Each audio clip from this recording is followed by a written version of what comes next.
என்ன போனவங்க யாரையுமே காணும். அம்மா சித்தியும் வரல, ரேவதியும் வரல. அங்க என்ன நடந்துச்சுன்னே ஒண்ணும் புரியலையே. அக்கா டென்ஷன் ஆகாதுக்கா, எல்லாரும் கொஞ்ச நேரத்துல வந்துருவாங்க, பொறுமையா இரு. ஏய், 1000 தான் இருந்தாலும் செத்து போனது நம்ம அத்தடி. அப்பாவோட கூட பிறந்த தங்கச்சி அவங்க. இப்படி ஒரு துர்மரணம் அவங்களுக்கு நடந்தது மனசுக்கு ரொம்ப கஷ்டமா இருக்கு துர்கா. நாமளும் அவங்களோட கடைசி காரியங்களுக்கு போயிருக்கணும். அம்மா தான் போக கூடாதுன்னு நம்மள வீட்டுக்கு இழுத்துட்டு வந்துட்டாங்க. பாட்டியும் அப்பாவும் வேதனையோட தான் கிளம்பி போனாங்க தெரியுமா. அவங்களுக்கு ஆறுதலா கூட நம்மளால இருக்க முடியல. அம்மாவோட பிடிவாத குணம் தான் தெரிஞ்சதாச்சே, அத மீறி நம்மளால என்ன பண்ண முடியும்?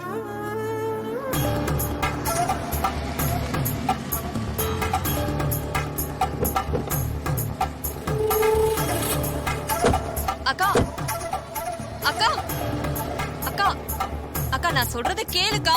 அக்கா அக்கா, ஒரு நிமிஷம் நில்லுக்கா, நான் சொல்றத நம்புக்கா. ஏய், உன்னை நான் எத்தனை தடவை நம்புறது? எல்லா டைமும் நான் அசிங்கப்படுறது மட்டும் தான் மிச்சம். இதுக்கு மேல ஏதாவது பேசுன தங்கச்சின்னு கூட பார்க்க மாட்டேன், அடி வெளுத்துருவேன். மா, என்ன ஆச்சுமா? ஏதோ வேகமா கிளம்பி போனீங்க, அங்க என்னதான் ஆச்சு? இவளுக்கு எப்பவுமே ராஜா மாப்பிள்ள மேல குறை சொல்றதே வழக்கமா போச்சு.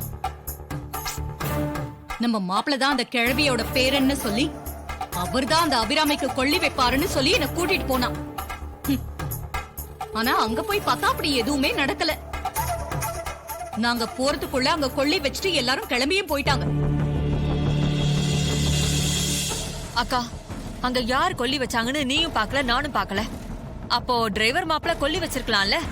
ஏய், ஓங்கி அரைஞ்சேன்னு வச்சுக்கோ, பல்லெல்லாம் செதறி போயிடும். அங்க பாடி எரிஞ்சுக்கிட்டு இருந்த இடத்துல ஒருத்தன் என்ன சொன்னா? அவன் கிழவியோட பேரன் தானே கொல்லி வச்சுட்டு போனதா சொன்னா. ஆமாங்கா, அந்த பேரனே உன் டிரைவர் மாப்பிள்ள தான் சொல்ற, ஏன் புரிஞ்சுக்க மாட்டேங்கிற? கார் பிரச்சனையானதுனாலதான் நம்ம லேட்டா போயிட்டோம். இல்ல அவனை கையை களுமா புடிச்சிருக்கலாம். ஏய், பைத்தியக்காரி மாதிரி பேசாத. அந்த கிழவியோட பேரன் தான் நம்ம மாப்பிள்ளன்னு சொல்றத முதல்ல நிறுத்து. இத கேட்டு கேட்டு என் காதை புளிச்சு போச்சு. நீ இத வாயால தான் சொல்லிக்கிட்டு இருக்கே ஒழிய ஒரு தடவை கூட உன்னால நிரூபிக்க முடியல. அப்புறம் எப்படி நான் உன்னை நம்புறது? அக்கா, நீதான் அவனை நம்புற, ஆனா அவன் உன்னை ஏமாத்திக்கிட்டே இருக்கான். இத பாரு சந்திரா, மாப்பிள்ள என்ன ஏமாத்தல, நீதான் என்ன ஏமாத்தி முட்டாளாக்கிக்கிட்டு இருக்க. ஒவ்வொரு தடவையும் நீ கூப்பிட்டப்போ நான் வந்தேன் பாரு,